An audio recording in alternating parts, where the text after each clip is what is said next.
was a calm spring evening in the quiet town of Kent, England. The streets glowed under the faint yellow light of old street lamps, and the only sound that broke the silence was the distant hoot of an owl. No one could have imagined that behind one ordinary suburban door, a story of friendship, betrayal, and brutal murder was silently unfolding. It was the night when two souls, Albert Alfonso and Paul Longworth, met their fate in the most chilling way possible. Albert and Paul weren't just friends. They were brothers in everything but blood. They shared laughter, memories, and secrets, some darker than others. To their neighbors, they were just two hard-working men who enjoyed their pints at the local pub. But beneath that ordinary surface, jealousy, money, and a hidden affair were quietly burning like slow fire, ready to explode without warning. That night, the air felt heavier than usual. Inside their shared flat, laughter echoed one last time as the two men drank together. The sound of clinking glasses faded into silence as arguments began. Whispers turned into shouts. The tension had been building for weeks, but no one outside those walls could have known that it would end in blood. Across the street, Mrs. Danvers, the elderly neighbor, heard muffled noises but brushed them off as just another drunken quarrel. It wasn't unusual for Albert and Paul to argue after drinking. But what she didn't know was that this night's argument would be their final one. Because by dawn, both men would be found lifeless, one on the living room floor, the other in a pool of his own blood near the stairs. When the police arrived the next morning, called by a panicked neighbor who noticed blood on the doorstep, they were greeted by a scene that froze their hearts. Two men, once best friends, now lay motionless in the house they once called home. But the strangest part, both had defensive wounds, and one of them was clutching a photograph of the same woman. This wasn't just a double murder. It was the beginning of one of the most twisted cases Kent police had ever seen. Because behind every drop of blood was a story of love, betrayal, and vengeance that no one had the courage to tell, until now.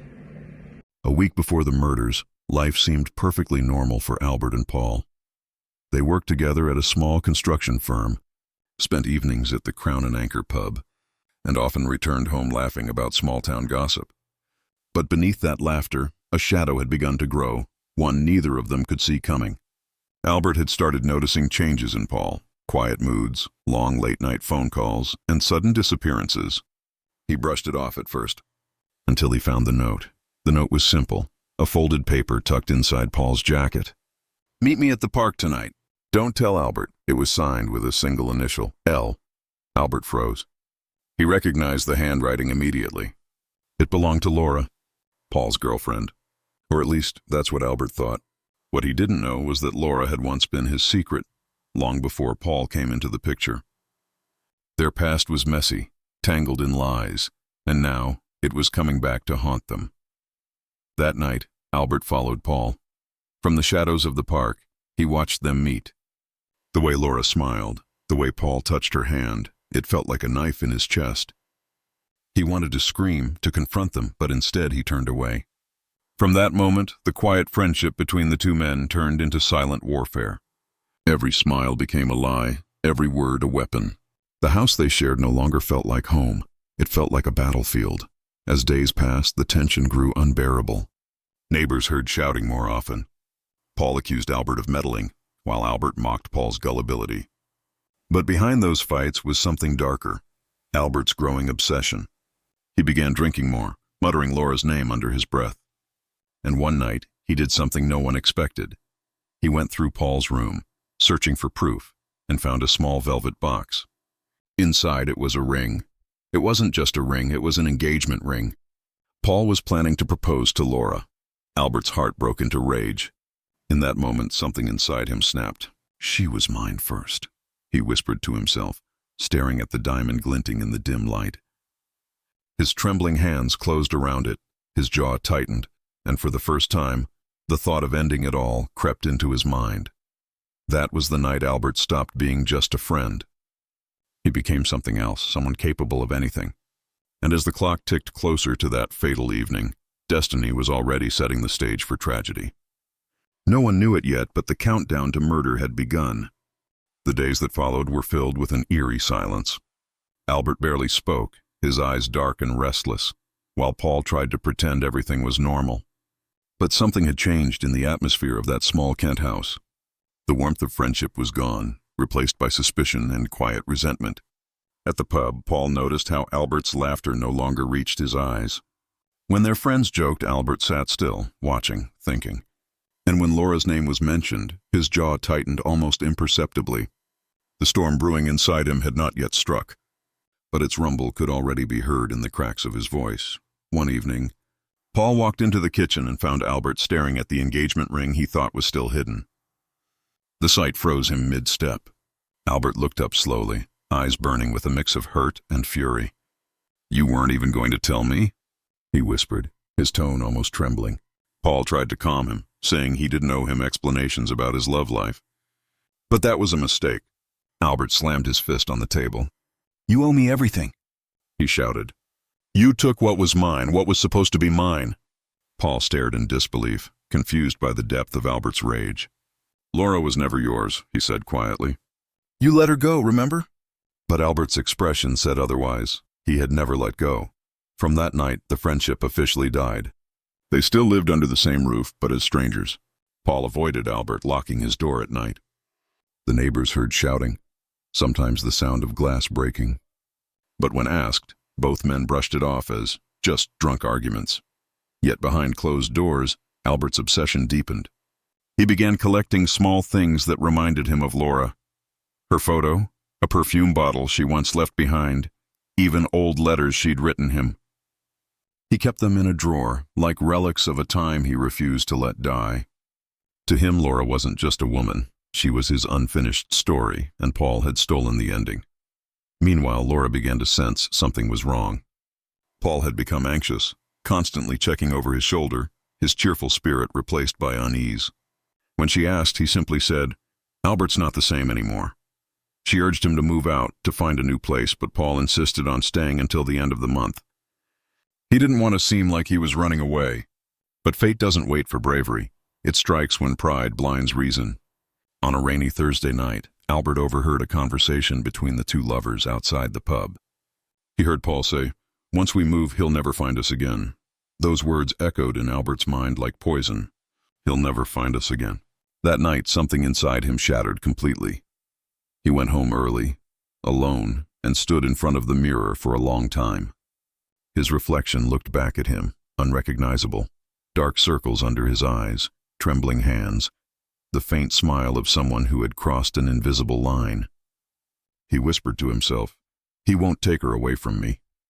Then he opened a drawer, took out a heavy wrench from his old toolbox, and placed it on the table. The metallic sound it made was cold, final, and strangely satisfying. He poured himself a glass of whiskey, staring at the door, waiting for Paul to return. The house was quiet except for the ticking clock. Each tick sounded like a countdown to disaster. When Paul finally came home hours later, drenched from the rain and humming a tune to himself, he had no idea what awaited him inside. He hung his coat, called out to Albert, but there was no response. The lights were dimmed, the air heavy. He took a few steps forward and froze.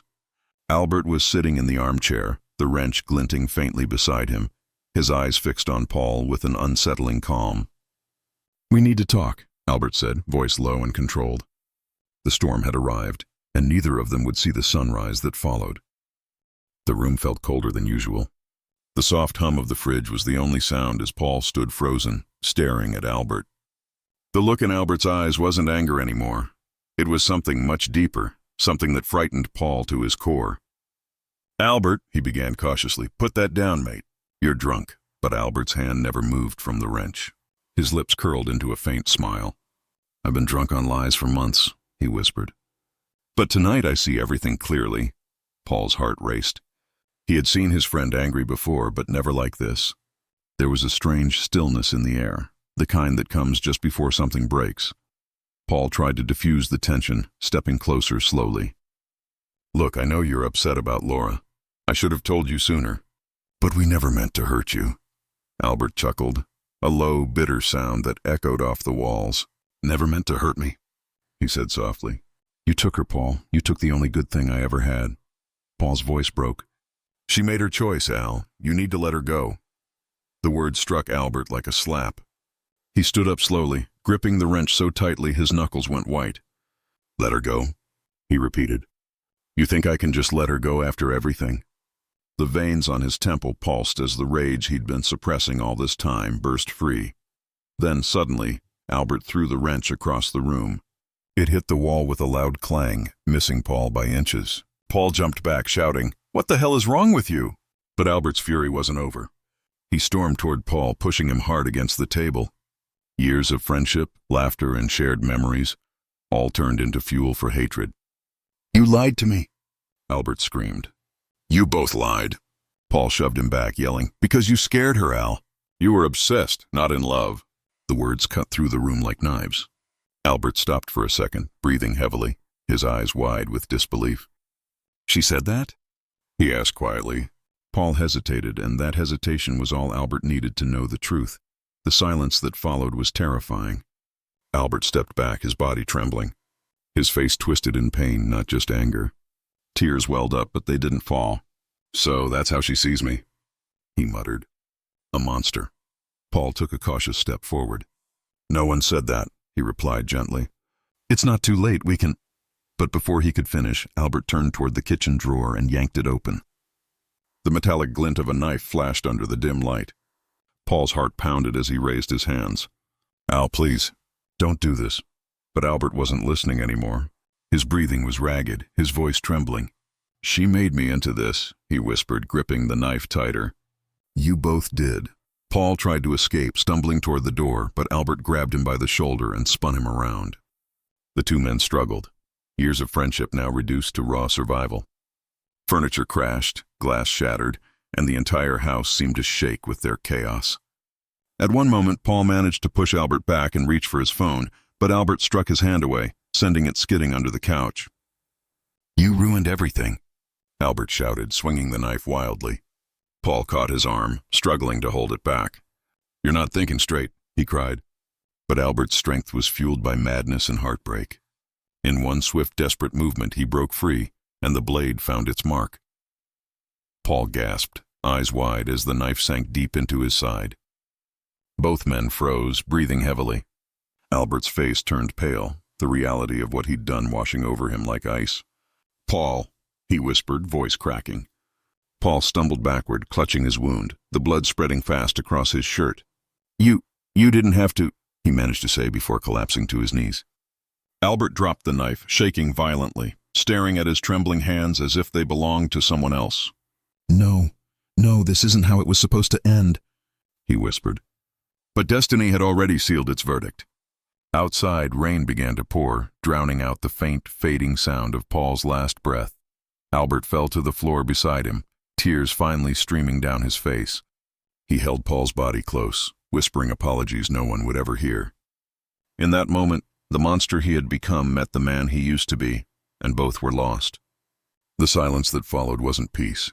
It was the kind of silence that echoes forever. The rain hadn't stopped all night.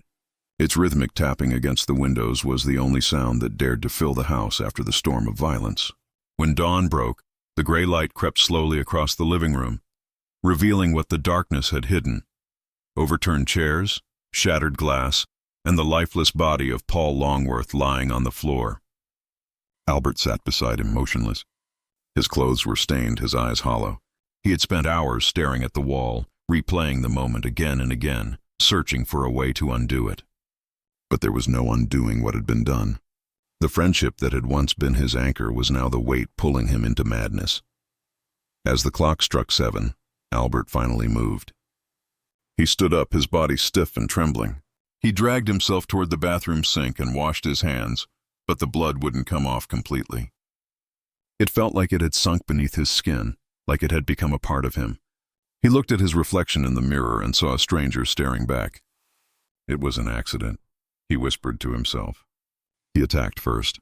He made me do it." The lie was small, almost believable. But even as he said it, his voice cracked with guilt. In the corner of his mind, a whisper began to grow. "What will they do to you when they find out?" He knew the answer, and it terrified him. He decided to hide the evidence. Moving like a ghost, Albert cleaned the floor, mopped the blood, and threw the knife into the backyard garden, burying it under the wet soil. But every action felt meaningless. Paul's body still lay there, heavy and silent, accusing him with its stillness. For a moment, Albert thought of calling the police and confessing, but then he remembered Laura. What would she think? The image of her eyes filled with horror was unbearable. "I did it for love," he murmured, convincing himself of the only truth that could let him breathe. He wrapped Paul's body in an old blanket and dragged it to the cellar, locking the door behind him. Then he sat by the window, waiting for morning to fade into noon. By midday, neighbors began to notice something unusual. The house that usually played music and laughter was eerily quiet. Mrs. Danvers, the elderly woman from across the street, knocked on the door twice. No answer. Through the half-drawn curtains, she thought she saw a movement, a shadow shifting inside. But when she leaned closer, the figure disappeared. Uneasy, she told her son, who promised to check later. But before he could, Albert left the house. He wore Paul's coat, pulled the hood low, and walked to the riverbank. There he stood for a long time, staring at the water. It looked peaceful, inviting. For a moment he considered ending it all. But then his phone buzzed. It was a message from Laura. "I'm worried about Paul. He didn't call last night." The sight of her name hit him like lightning. His hands trembled as he typed back, "He's fine. Probably slept off at the pub." He sent it before he could think. The lie came too easily, yet deep down he knew this was only the beginning. The moment she started asking questions, everything would collapse. As he slipped the phone back into his pocket, his reflection rippled on the water's surface, and for the first time, he truly saw the monster he had become.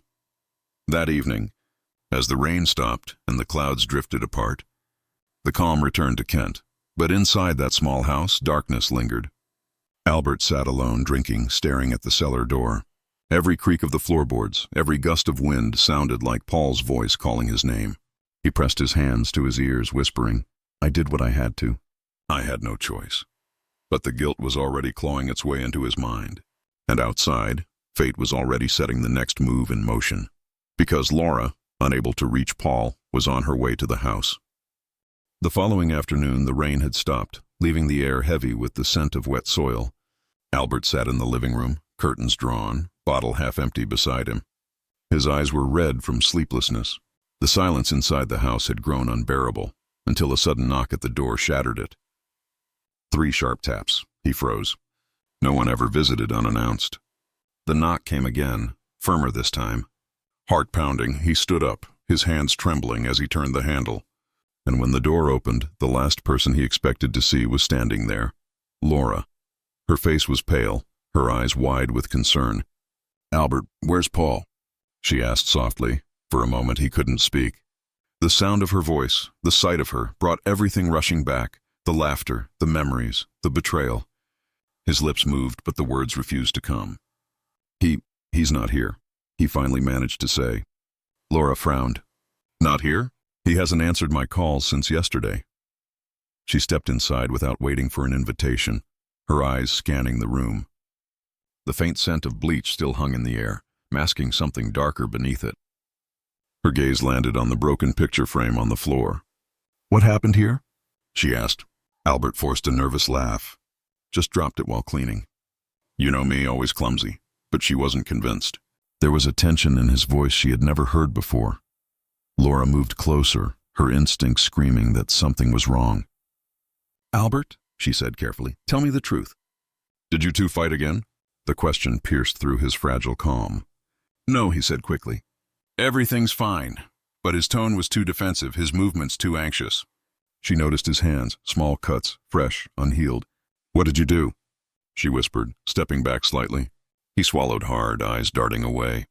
"It's nothing, Laura. You're overthinking." But his voice trembled, betraying him.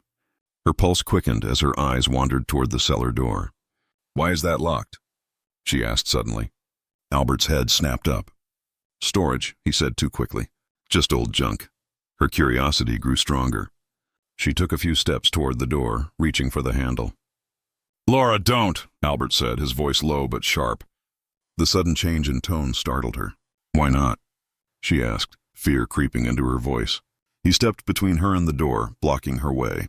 His eyes, once warm and familiar, now looked cold and haunted. "Because I said so," he whispered. For a moment neither spoke. The tension in the room was thick enough to choke on. Then Laura said quietly, "Albert, what did you do?" His lips parted, his face pale as a ghost. "I didn't mean to," he murmured. "It just happened." The words hung in the air like a confession. Laura's heart began to race. "Oh my God," she whispered, stepping back. "Where is he, Albert?" He didn't answer. His silence told her everything she needed to know. She turned to run, fumbling for her phone, but Albert grabbed her wrist. "Wait," he pleaded. "You have to listen. He attacked me first." "I didn't want this." But she was terrified now, her voice shaking. "Let me go," she screamed, struggling to break free. The sound of her fear pierced through him like a blade. He loosened his grip, his face crumbling with regret. "I'm sorry," he whispered, tears forming in his eyes. Laura stumbled back, clutching her chest, trembling. "You need to turn yourself in, Albert," she said softly. But even as she spoke, he knew he couldn't. Because if he did, she'd never forgive him, and in his mind, losing her was worse than prison itself. As she ran out the door, the echo of her footsteps faded into the street. Albert sank to the floor, head in his hands, whispering, "I didn't mean to. I didn't mean to." But outside, Laura was already dialing the police. And within the hour, the quiet town of Kent would be flooded with flashing blue lights, sirens, and the truth that could no longer be buried. Within an hour, the quiet neighborhood that once knew nothing but calm was transformed into a scene of chaos. Police cars lined the narrow street, their blue lights flashing across the rain-slicked pavement. Neighbors peeked from behind curtains, whispering in disbelief. Laura stood outside, her face pale, her hands trembling as she tried to explain everything to Detective Inspector Harris, the officer leading the case. I went to see Paul," she stammered. "They fought recently. I was worried. But when I got there, Albert was acting strange. His hands were cut, the place smelled like bleach, and he wouldn't let me near the cellar." Her voice cracked on the last word. Harris exchanged a grave look with his partner. "We'll check it," he said quietly. Inside, Albert sat motionless on the couch, staring blankly at the floor as uniformed officers moved around him. His mind was a storm. Every sound felt distant, muffled. He could hear Laura's voice outside, the echo of her words bleeding through the door like a ghost. "He's in there," she had said. His heart pounded so loudly he could barely think. One of the officers approached him. "Mr. Alfonso," the man said firmly, "we need you to stay seated." Albert nodded weakly, his lips dry. "He's not here," he muttered. "Paul left last night." But his voice lacked conviction, and the tremor in his hands betrayed the truth. Harris entered the room moments later, his expression unreadable. "Where's your friend, Albert?" he asked. Albert's eyes flicked toward the cellar door, but quickly turned away. It was enough for the detective to notice. Harris gave a small nod, and two officers moved toward the door. Albert's breath caught. "Wait," he said softly. "You can't just—" But it was too late. The key was still in the lock. One of the officers turned it and pulled the door open. A cold, damp smell rose from the darkness below. The first officer descended the stairs slowly, flashlight in hand. Seconds later, a voice echoed from below, sharp, broken, unforgettable. "We've got a body." The words hit Albert like a hammer. His knees gave way, and he collapsed to the floor, hands clutching his head. "No, no, no," he whispered. The sound of his own voice barely reached his ears over the chaos that followed. Officers shouting, radios crackling, Laura crying outside. When Harris returned from the cellar, his face was pale but calm. "Albert Alfonso," he said steadily, "you are under arrest for the murder of Paul Longworth." The words hung heavy in the air. Albert didn't resist. He didn't even look up. He simply let the handcuffs click around his wrists, eyes fixed on the bloodstain that still marked the floor beneath the table. "It wasn't supposed to happen," he murmured. "We were friends." Harris sighed, looking at him with a mix of pity and anger. "Then why did it?" he asked. Albert didn't answer. Because deep down, he didn't know anymore. Outside, Laura watched as they led him to the police car. For a brief second, their eyes met. Hers were filled with tears, his with shame. She wanted to scream, to ask him why, but the words wouldn't come. The man she once knew, the one who made her laugh, who shared his dreams with her, was gone. All that remained was the ghost of his choices. As the car door closed, the reflection of blue lights flickered across his face. Albert looked out the window one last time at the house that had once been home. It felt smaller now, lifeless. And as the car pulled away, the weight of his own actions settled over him like a shroud. At the station, as detectives began their questioning, Albert remained silent. Every question was met with the same whisper. It was an accident. But in his eyes there was no confusion left, only emptiness. Outside, the story of the double murder in Kent spread like wildfire, capturing headlines across the UK. Yet beneath the sensationalism, there was a haunting truth that only Laura understood, that this wasn't just a story of murder.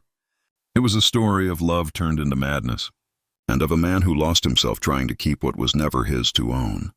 Hours passed inside the interrogation room, yet Albert hadn't said a word. The single dim light above his head flickered occasionally, casting long shadows across the gray walls. The silence between him and Detective Harris was thick, like a weight pressing down on both men. Harris leaned forward, voice steady but firm. "Albert, the evidence is clear. We found Paul's body, your fingerprints on the knife, and traces of blood on your clothes. You need to tell us what happened." Albert stared at his cuffed hands, fingers trembling slightly. His voice, when it finally came, was low and hollow. "You wouldn't understand," he whispered.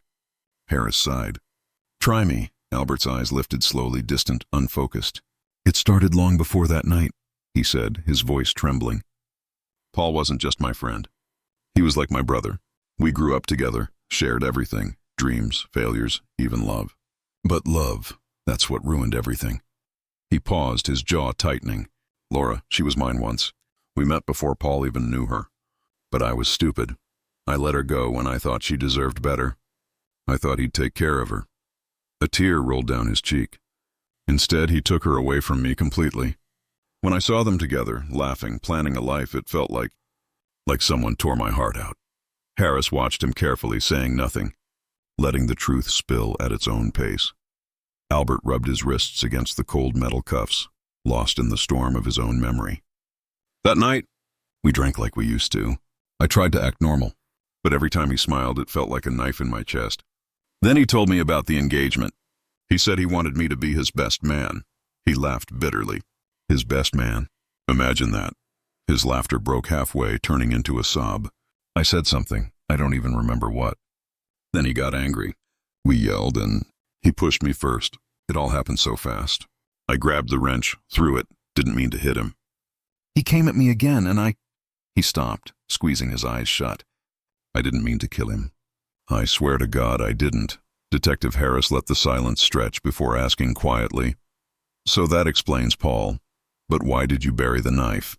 Why clean the blood, lie to Laura?" Albert looked up sharply. "Because I thought maybe I could fix it. Maybe if she didn't know, she'd still look at me like she used to." He exhaled shakily. "But when she came, I saw it in her eyes. Fear, disgust. She knew who I'd become." His voice cracked again. "That's when I knew I'd lost everything. Not just her, myself." He slumped in the chair, defeated. "So yeah, I cleaned up. I lied. Because I couldn't bear the thought of her hating me completely." Harris studied him for a long moment. "Albert, you keep saying Paul, but the coroner found 2 bodies in that house. Paul and someone else." The words hung in the air like a bomb. Albert froze. "No," he whispered, shaking his head. "No, there wasn't." Harris slid a photo across the table. It showed another body, discovered later that morning, hidden behind the cellar barrels. The color drained from Albert's face. "Who?" he started, but the words caught in his throat. Harris's voice softened. "We believe the second victim was Laura. She was found this morning, strangled." The room spun around Albert. His heart pounded so violently he thought it might burst. "No," he gasped. "She left. She ran out of the house." But even as he said it, fragments of the night flashed in his mind.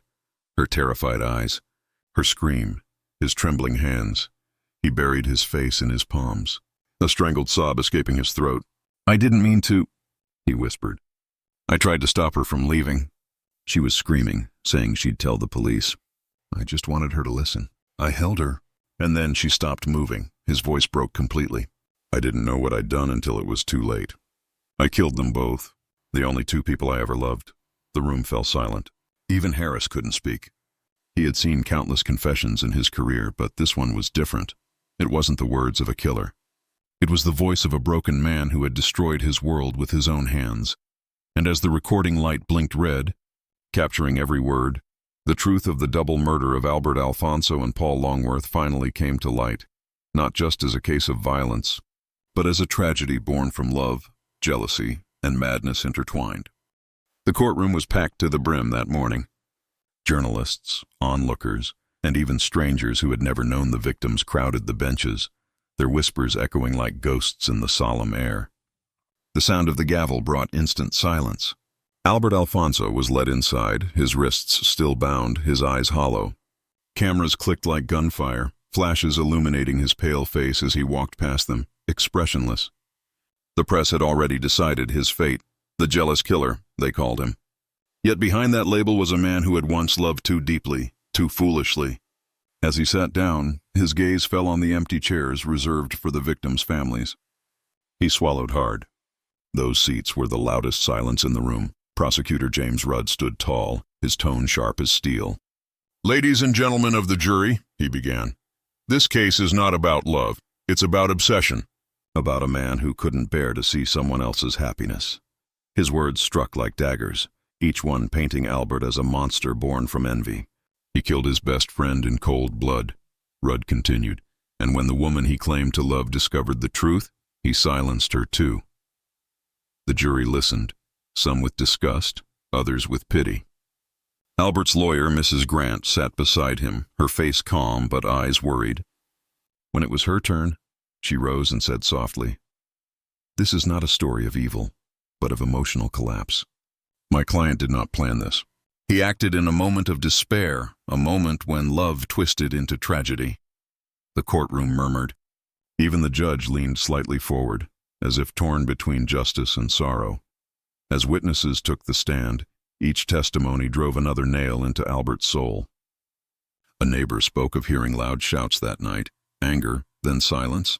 The forensic expert described the blood patterns, the struggle, the sequence of blows. Every word replayed that night in Albert's head, frame by frame, until his body trembled. But the most devastating moment came when the court showed a photograph of Laura, smiling, radiant, holding a cup of tea in her kitchen just days before her death. Albert couldn't look at it. He turned his face away, tears blurring his vision. The audience gasped when the image of both victims appeared side by side. 2 lives, 2 losses, and one man whose hands bore the weight of both. Outside, news vans lined the streets, reporters shouting into cameras about one of the most chilling love murders in British history. Social media burned with comments, some demanding the death penalty, others calling him a victim of mental breakdown. The entire country was watching, feeding off every tear, every headline. Albert, inside his holding cell between hearings, sat on the cold floor replaying his confession over and over. Sometimes he would whisper Laura's name into the dark, as if hoping her ghost would forgive him. But all that answered was silence, and the soft hum of the fluorescent light above him. When the defense tried to introduce Albert's psychiatric evaluation, the courtroom stirred again. Dr. Collins, the psychologist, testified that Albert suffered from extreme emotional trauma, abandonment anxiety, and suppressed guilt dating back to childhood. "He didn't kill because he wanted to," she said gently. "He killed because his mind fractured under unbearable emotional stress." Her words softened some hearts, but others saw manipulation. The prosecutor's rebuttal was brutal. Plenty of people face heartbreak. They don't turn into murderers. The gavel struck again, but the damage was done. The line between human weakness and monstrous crime had blurred completely. By the time the final arguments closed, the air inside the courtroom felt suffocating. The jury withdrew for deliberation, leaving Albert alone with his thoughts. Hours later, when they returned, he stood, hands shaking, breath shallow. The foreman's voice echoed through the hall. "We find the defendant, Albert Alfonso, guilty of the murder of Paul Longworth and Laura Pearson." The room erupted, some in relief, some in quiet horror. Albert closed his eyes, a single tear sliding down. "It's over," he murmured almost to himself. But deep inside he knew it wasn't over at all, because punishment was not the prison. It was the memory that would haunt him until his final breath. As he was led away, the camera flashes followed, capturing a broken man swallowed by his own tragedy. Behind him, the judge's final words still lingered in the air. "Justice has been served, But for those who understood the depth of what had happened, it wasn't justice. It was heartbreak carved into the history of 2 lives lost and 1 destroyed. Prison was not the punishment Albert had expected. The stone walls, the echo of heavy boots on concrete, the clanging of metal doors, all of it faded into the background after the first few weeks. What truly broke him was the silence. Every night, when the lights dimmed and the whispers of other inmates faded, his mind would replay the murders again and again. He could still hear Paul's voice shouting his name, Laura's terrified gasp, the sound of her body falling limp. He had thought confession would free him, but instead, it chained him tighter than any pair of cuffs ever could. In those cold, sleepless hours, Albert was no longer a prisoner of the state. He was a prisoner of his own mind. Sometimes he would sit on the edge of his bed and stare at the shadow on the wall, a dark shape that never quite stayed still. It looked like Paul, standing there silent, watching him. "You were supposed to be my brother," Albert whispered once, voice trembling. "I didn't mean to—" But the shadow didn't move. Other nights, it was Laura he saw, sitting on the floor across from him, her pale face glowing under the dim prison light, her eyes filled with tears. "You said you loved me," she would whisper, though her lips never moved. "And you killed me." He would wake up screaming, drenched in sweat, guards rushing to his cell. They called it nightmares, but to Albert it felt too real to be dreams. It felt like punishment from beyond the grave. Weeks turned into months, and Albert's condition worsened. The psychiatrist at the facility noted that he had begun to speak to himself more often, muttering names, reliving moments, apologizing to people who weren't there. He refused food some days, claiming Laura had told him not to eat. The other inmates avoided him, not because he was violent, but because he was haunted. They said at night his cell would fill with whispers, soft and sorrowful, as if 2 invisible souls were visiting him. Some swore they'd seen him talking to empty air, smiling and crying at the same time. "He's not mad," one prisoner said quietly. "He's cursed." One evening, as the rain hammered against the barred window, Albert sat motionless on the bed, staring at the ceiling. "Paul," he whispered, "I'd give anything to undo it. Anything." A faint knock echoed, 3 soft taps against the cell door. He froze. Slowly he turned. No one was there. But then he heard it, a voice so familiar it made his blood run cold. "You already gave everything." It was Paul's voice. And behind it, another whisper, Laura's. "Now it's time to pay." The room seemed to darken, the air growing colder. The walls pulsed like a heartbeat. Albert clutched his head, screaming, "I'm sorry! Please forgive me." His cries echoed through the corridor until the guards burst in. But when they found him, he was sitting quietly on the floor, smiling faintly, whispering, "They've forgiven me." From that night onward, Albert stopped speaking altogether. He didn't eat, didn't sleep. When asked by doctors what he saw or heard, he only smiled and said, "They're waiting for me." The guards grew uneasy. Some refused to patrol his corridor alone. Strange things began happening near his cell. Lights flickering, doors creaking open, sudden drops in temperature. The warden dismissed it all as superstition, but deep down, even he avoided eye contact with Albert during inspections. There was something hollow in those eyes, as if the man inside had already left this world. Then, one cold winter morning, a guard came to deliver breakfast and found Albert lying still on his bed. His expression was peaceful, almost gentle, his hands folded over his chest. On the wall above him, scratched with something sharp, were 2 names, Paul and Laura. No one ever figured out how he got the tool to carve them. Some said he used his own fingernails. Others whispered he never carved them at all, that it appeared after his death. The autopsy listed heart failure as the cause. But those who knew his story believed something else entirely. They said Albert's heart didn't stop. It simply followed the 2 souls it could never live without. And from that day on, inmates swore that on rainy nights, you could still hear 3 soft knocks echoing down that old prison corridor, followed by a whisper, "We're still here." Albert, the legend of the double murder, lived on, not just as a case, but as a haunting reminder that love, when twisted by pain, can become more terrifying than death itself. The morning Albert was found dead, the sky outside the prison was gray and silent, as if the world itself had paused for a moment. The guards stood quietly as the body was carried out, wrapped in a simple white sheet. There were no visitors, no family, no one to claim him. Only Detective Harris attended the burial, his hands tucked deep into his coat pockets, face heavy with thought. He had investigated hundreds of murders, but something about this one refused to leave his mind. Maybe it was the confession. Maybe it was the look in Albert's eyes the last time they met, that strange calmness, as if he knew something others didn't. Later that week, while clearing Albert's cell, a guard found a folded piece of paper tucked beneath the thin mattress. It wasn't part of any report, and no one had seen it before. The handwriting was shaky, but still legible. At the top it said simply, "For those who think they understand." The note went on. "I didn't die alone. They came for me and I went with them. I've been forgiven, but forgiveness doesn't erase pain. It only ends it. Tell them love is not possession. It's the power to let go." There was no signature, but at the bottom of the page, faintly visible, were two words written in red pencil: "We're home."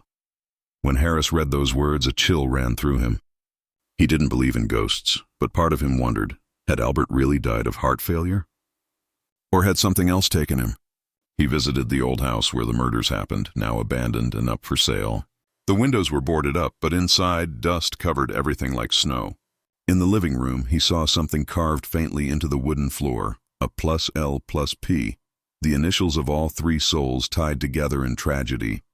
Harris stood there for a long time, his breath visible in the cold air, then whispered to himself, maybe they finally found peace.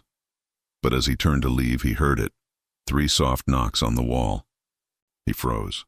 Silence, then a whisper, faint but clear. "Detective." He spun around, heart racing. No one, just empty space. That night, Harris couldn't sleep. Every time he closed his eyes, he saw Albert sitting in that cell, whispering, "They're waiting for me." He tried to dismiss it as exhaustion, but deep down, he couldn't shake the feeling that the story wasn't truly over. The case files still sat on his desk. Blood-stained photos, reports, witness statements. But they no longer felt like evidence. They felt like fragments of a curse. The detective eventually locked the folder in his drawer, muttering, "Some stories don't end. They just fade, until someone remembers them again." Months passed. The prison block where Albert died was eventually shut down for renovation, but strange rumors spread among the guards. They said new inmates refused to sleep in his cell, claiming they heard knocking on the walls and saw a faint figure sitting on the bed, whispering names into the dark. Some said it was Albert. Others swore they saw 2 shadows beside him. Whatever the truth, the cell was permanently sealed, door welded shut, number erased. But those who worked there still avoided that corridor, especially when it rained. Years later, a true crime journalist reopened the case for a documentary. She spoke to old officers, neighbors, and psychologists. But when she tried to visit the prison cell for filming, the staff refused to unlock it. "It's not safe," they said quietly. The journalist laughed, thinking it was superstition, until that night, when she played back her recordings. Amid the static, a soft male voice whispered, "Tell them love kills." Then a faint female voice followed, "We're together now." She never went back to finish the documentary. The footage was locked away, and the project was canceled without explanation. And so, the story of Albert Alfonso and Paul Longworth became more than just a tale of jealousy or crime. It became a ghost story, one where the line between love and madness blurred forever. Some say the house where it happened still stands, cold and quiet. Some say on stormy nights you can hear laughter from within. One man, one woman, and one friend, all trapped in the echo of a love that refused to die. Sometimes love doesn't end with goodbye. It ends with blood, guilt, and a whisper that never fades. Albert Alfonso's story reminds us that when obsession replaces love, even the kindest hearts can turn into monsters. But tell me, do you think Albert truly saw their ghost that night?